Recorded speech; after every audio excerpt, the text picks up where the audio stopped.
Hi dudes. நடிகை சௌந்தர்யா. நெறைய பேத்துக்கு தெரியுங்க. ஸோ 32 ஏஜ்லயே வந்து அவங்க வந்து ஹெலிகாப்டர் விபத்துல வந்து மரணம் அடைஞ்சுட்டாங்க.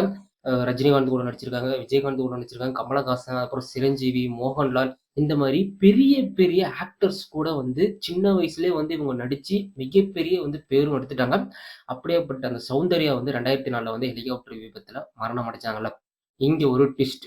அவங்க வந்து அந்த ஹெலிகாப்டர் விபத்துல மரணம் அடையல. அவங்கள திட்டமிட்டு ஒரு நடிகர் வந்து கொலை பண்ணிட்டாங்கன்னு சொல்லிட்டு ஒரு தன்னார்வலர் ஒரு கோர்ட்ல வந்து வழக்கு போட்டிருக்காங்க. அத பத்தி தான் இந்த வீடியோல நம்ம டீட்டெயிலா பார்க்க போறோம். First of all Soundarya. So நீங்க எந்த படம் நீங்க எடுத்துக்கிட்டாலுமே சரி, இவங்க வந்து ரொம்ப கவர்ச்சியாவும் நடிக்க மாட்டாங்க. அதே மாரி வந்து ரொம்ப வந்து செக்ஸியான ட்ரெஸ் இந்த மாரி எதுவுமே போடாம, ட்ரெடிஷ்னலா சாரி, அதுக்கப்புறம் வந்து அது புடவை, அதுக்கப்புறம் வந்து சுடிதார், அதுக்கப்புறம் வந்து ஃபேண்ட் சட்டை இந்த மாரியே வந்து போட்டு மக்களுக்குள்ளே வந்து ஒரு ஆசைய தூண்டுவாங்கல்ல. ஆக்சுவலா வந்து இப்ப உள்ள நடிகர்கள விட்டு தள்ளுங்க. அந்த காலத்துல உள்ள நடிகர், நடிகைகளே வந்து இவங்க வந்து ரொம்ப வந்து அழகாவும் இருப்பாங்க. பிளஸ் வந்து சூப்பராவும் நடிப்பாங்க. நெறைய படத்துல நீங்க பார்த்திருப்பீங்க. அதுவும் குறிப்பிட்டு விஜயகாந்த் படத்துல பார்த்திருப்பீங்க.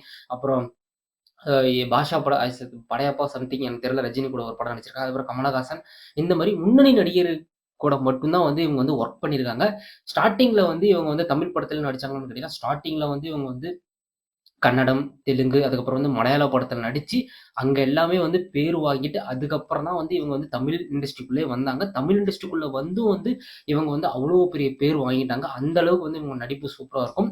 இதனால வந்து மக்களும் வந்து இவங்கள வரவேற்க ஆரம்பிச்சாங்க. லேட்டர் ஆன் இவங்க வந்து 1972ல வந்து பிறந்திருக்காங்க. ஜூலை மந்த்ல வந்து பிறந்திருக்காங்க. அதுக்கப்புறம் வந்து சின்ன வயசுலேருந்தே நடிக்க ஆரம்பிச்சு, அதுக்கப்புறம் ஏகப்பட்ட படங்கள வந்து நடிச்சு முடிச்சுட்டாங்க. ஆஃப்டர் தட் 2003ல வந்து இவங்களுக்கு வந்து மேரேஜ் ஆகுது. ஸோ இவங்க வந்து ஒரு சாஃப்ட்வேர் என்ஜினியர வந்து இவங்க வந்து மேரேஜ் பண்ணிக்கிட்டாங்க. அதுக்கப்புறம் மேரேஜ் ஆகி 1 இயர்க்கு அப்புறம் 2004 சரிங்களா? அந்த காலகட்டத்தில வந்து அவங்க என்னவா இருந்திருக்காங்கன்னா, பிஜேபில வந்து கட்சியில இருந்திருக்காங்க. ஸோ இவங்க வந்து படம்லாம் நடிச்சு, அதுக்கப்புறம் வந்து இவங்களுக்கு பட வாய்ப்பெல்லாம் குறைஞ்சதுக்கப்புறம் இவங்க என்ன பண்ணிட்டாங்கன்னா, கட்சியில போய் சேர்ந்துட்டாங்க. கட்சியில சேர்ந்ததுக்கப்புறம் வந்து இவங்க பிஜேபில அப்பயே வந்து பிஜேபில சேர்ந்துட்டாங்க. அப்போ வந்து பிஜேபின்ற பேர் வந்து யாருக்குமே தெரியாது. இப்போ வந்து எவ்வளோ தூரம் ஃபேமஸா இருக்கோ, அப்போ வந்து பிஜேபி பேர் தெரியவே தெரியாது.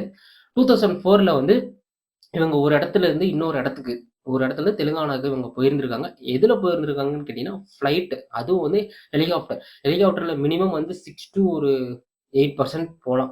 இன்க்ளூடிங் டிரைவரோட சேர்த்து. அவ்வளோதான் போக முடியும்.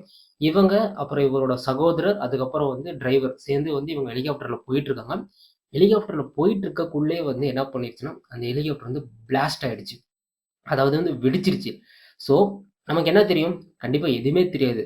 திடீர்னு ஒரு நடிகை, பிரபலமான ஒரு நடிகை 2004 அன்னைக்கு பிஜேபில வந்து ஒன் ஆஃப் த மெம்பரா இருக்காங்க. அவங்களுடைய ஃப்ளைட் வந்து அப்ப வந்து வெடிச்சதுக்கப்புறம், எல்லா இடத்துலயுமே வந்து பேச ஆரம்பிச்சுட்டாங்க. அவ்ளோ வந்து பேச்சு. பிகாஸ் வந்து அவ்ளோ பிரபலமா இருந்திருக்காங்க. அதனால வந்து அப்பயே 2004லயே வந்து இந்த இன்சிடென்ட் வந்து தமிழ்நாடு ஃபுல்லா இல்லாம, இந்தியா ஃபுல்லா தென்னிந்தியா அளவுக்கு இவங்க வந்து அவ்ளோ இதா இருந்துக்கும், எல்லாரும் வந்து பேச ஆரம்பிச்சுட்டாங்க. அதுக்கப்புறம் வந்து டே பை டே வந்து இத வந்து மறக்க ஆரம்பிச்சுட்டாங்க. என்னதான் இருந்தாலும் 32 வயசுலயே வந்து இவங்க வந்து உயிரிழந்துட்டாங்க. 72ல பொறந்திருக்காங்க. 2004ல வந்து ஹெலிகாப்டர் விபத்துல மரணம் அடைஞ்சுட்டாங்க. இவங்க கூட அவரோட சகோதரரும் தெரியாம போய் வந்து உயிரிழந்துட்டாங்க. இது நெறைய பேத்துக்கு வந்து தெரியாது.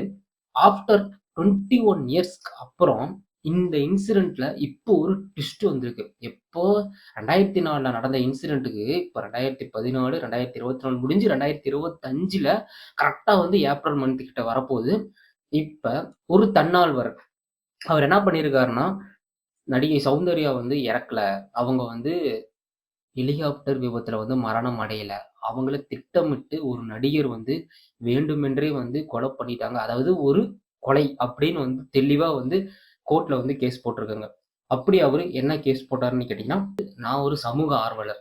எனக்கு இத பத்தி நல்லாவே தெரியும்." அப்படின்னு சொல்லிட்டு ஆந்திரா மாநிலத்தில உள்ள ஒரு சமூக ஆர்வலர், இந்த மோகன் பாபு இருக்கார்ல, இவரு வந்து தயாரிப்பாளர், அப்புறம் வந்து ஃபிலிம் புரொடியூசர். இவரு வந்து இவருக்கும் பணம் இருக்கு. ஏகப்பட்ட இடத்துல வந்து இவருக்கும் வந்து பணம்லாம் இருக்கு. ஸோ 2004ல வந்து நம்ம இறந்தாங்கல்ல சௌந்தர்யா. அவங்களுக்கு கீழ வந்து ஒரு இடம் இருந்திருக்குங்க. ஒரு 6 ஏக்கர்ல வந்து ஒரு இடம் இருந்திருக்கு. 6 ஏக்கர்னா இப்போ வந்து பெரிய அமௌண்ட் தான். Big amount. இப்ப மெயின்ல இருந்ததுன்னா 6 ஏக்கர்ன்றது அவ்ளோ பெரிய அமௌண்ட். அந்த காலத்திலேயே வந்து 6 ஏக்கர் வச்சிருந்திருக்குங்க.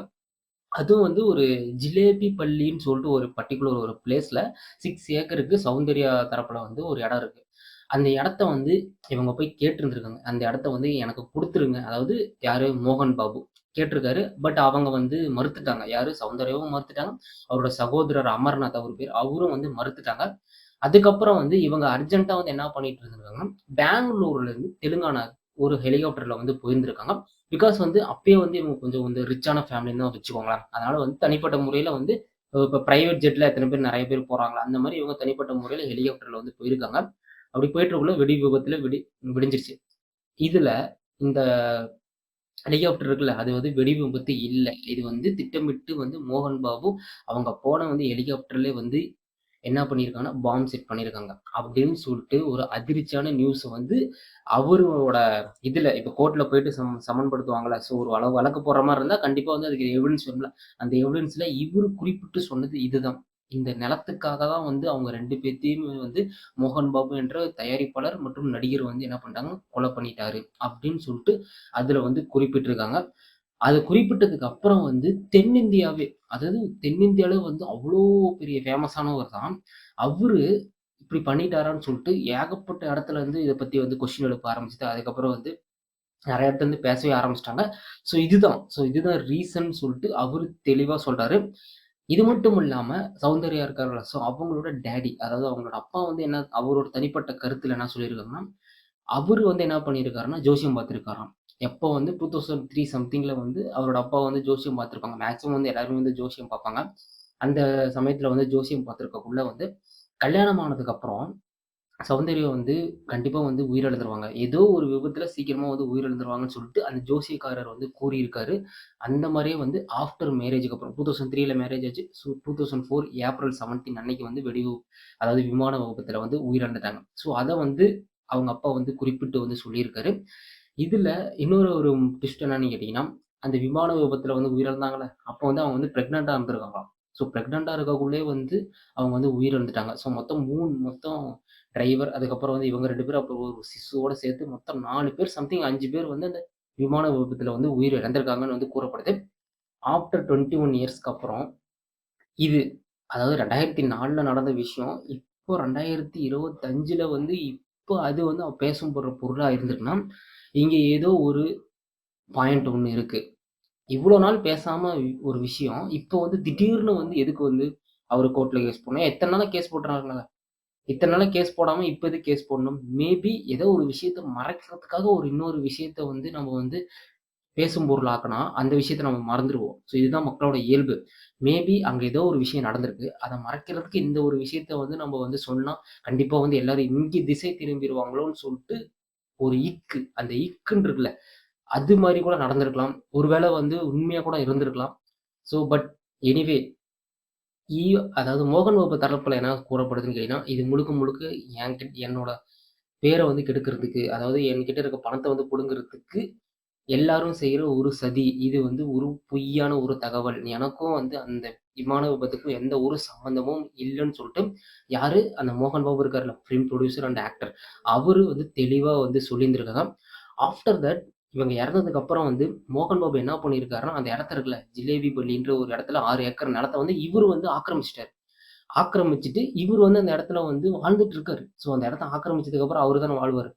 இதுதான் வந்து தெளிவா சொல்லியிருக்காங்க. அந்த இடத்த வந்து மீண்டும் அரசு வந்து அத கையகப்படுத்தி அதுக்கு வந்து ஃபண்ட் தந்துட்டு இருக்காங்களாம். அந்த ஆக்கிரமிச்ச இடத்துக்கு ஃபண்ட் போயிட்டு இருக்கு. அந்த ஃபண்ட வந்து நிறுத்தணும் அப்படின்னு சொல்லிட்டு அந்த சமூக ஆர்வலர் இருக்கார்ல, அவரு வந்து ஒரு கோர்ட்ல வந்து கேஸ் போட்டிருக்காரு. பட் எனிவே இது வந்து எப்படி போகும்னு நமக்கு தெரியாது. இப்ப இன்னைக்கு நம்ம பேசுவோம். நாளைக்கு இத பத்தி நம்ம பேச மாட்டோம். அந்த மாரி தான் வந்து நம்ம நெறைய இன்சிடென்ட்ட பத்தி பேசி இது பண்ணிட்டு இருக்கோம். பட் ஒரே ஒரு எனக்கு விஷயம் என்னன்னா, 2004ல நடந்த விஷயம் 2025ல் திரும்ப பேசப்படுதுன்னா, அங்க வந்து வேற ஏதோ ஒரு விஷயத்த வந்து மறைக்கிறதுக்காக இந்த ஒரு விஷயத்த வந்து தோண்டி எடுத்து பேசப்படுதோ! அப்படின்னு ஒரு பக்கம் நமக்கு தோணும். ஒருவேள உண்மையாவே வந்து இது நடந்திருக்கலாம் அப்படின்னு நமக்கு ஒரு இது தோணுது. பிகாஸ் அவர் இடத்த ஆக்கிரமிச்சார்ல, அவர் ஆக்கிரமிச்சு பண்ணாம இருந்திருந்தா கூட இந்த நியூஸ் வந்து பெரிய இதா இருக்காது. பட் ஆக்கிரமிச்சதுனால வந்து இது வந்து இவ்வளோ தூரம் பேசும் பொருளா இருந்திருக்கு. ஸோ நெறைய பேர் வந்து நீங்க பார்த்திருந்திருப்பீங்க. அதான் ஒரு விஷயத்த மறைக்கிறதுக்கு இன்னொரு விஷயத்த நம்ம பூஸ்ட் பண்ணா தான் வந்து இந்த விஷயத்த நம்ம மறப்போம். அது வந்து மனிதனோட இயல்பு. பட் என்னதான் இருந்தாலுமே வந்து ஒரு ஆக்டர். அதாவது 2004, 2005 காலகட்டத்திலலாம் அதாவது அதுக்கு முன்னாடி காலகட்டத்தில வந்து எவ்வளோ பெரிய ஆக்டர்ஸ் பெரிய பெரிய ஹீரோ கூட நடிச்சுட்டாங்க. நம்ம தமிழ் இண்டஸ்ட்ரியில அப்ப வந்து யார் யாரெல்லாம் முன்னணி ஹீரோவா இருந்தாங்களோ, எல்லாத்து கூடயும் வந்து அவங்க நடிச்சும், அவ்வளோ அழகா வந்து மேண்ட்லே நடிப்பாங்க. எல்லாத்துக்குமே வந்து அப்போ வந்து அவங்க கனவு கன்னியா இருந்திருக்காங்க. ஸோ, அப்ப இந்த கனவு கன்னின்னு சொல்லிட்டு சன் டிவில வந்து ஒரு புரோகிராம் நடக்கும்ல. அப்பலாம் வந்து கனவு கன்னில அவங்க வந்து வின் பண்ணியிருக்காங்க. எனிவே ஸோ இவ்ளோ விஷயம் வந்து நடந்திருக்கு. ஸோ இதனால தான் வந்து கோர்ட்ல வந்து இவர் மேல வந்து கேஸ் போட்டுருக்காங்க. அந்த இடத்த வந்து ஆக்கிரமிச்சதுனால என்ன நடக்கும்ன்றத நம்ம வந்து அப்டேட் பண்ணா, கண்டிப்பா வந்து நம்ம சேனல்ல வந்து உங்களுக்கு நான் வந்து அப்டேட் நான் சொல்லுவேன். அவ்வளோதான் இந்த வீடியோ. இந்த வீடியோ பிடிச்சா மறக்காம ஷேர் பண்ணிருங்க, லைக் பண்ணிருங்க. நம்ம சேனல வந்து சப்ஸ்கிரைப் பண்ணிட்டு நமக்கு சப்போர்ட் பண்ணுங்க. அடுத்த ஒரு சூப்பரான வீடியோல பார்க்கலாம். அதுவரைக்கும் let's chill. Tata bye. C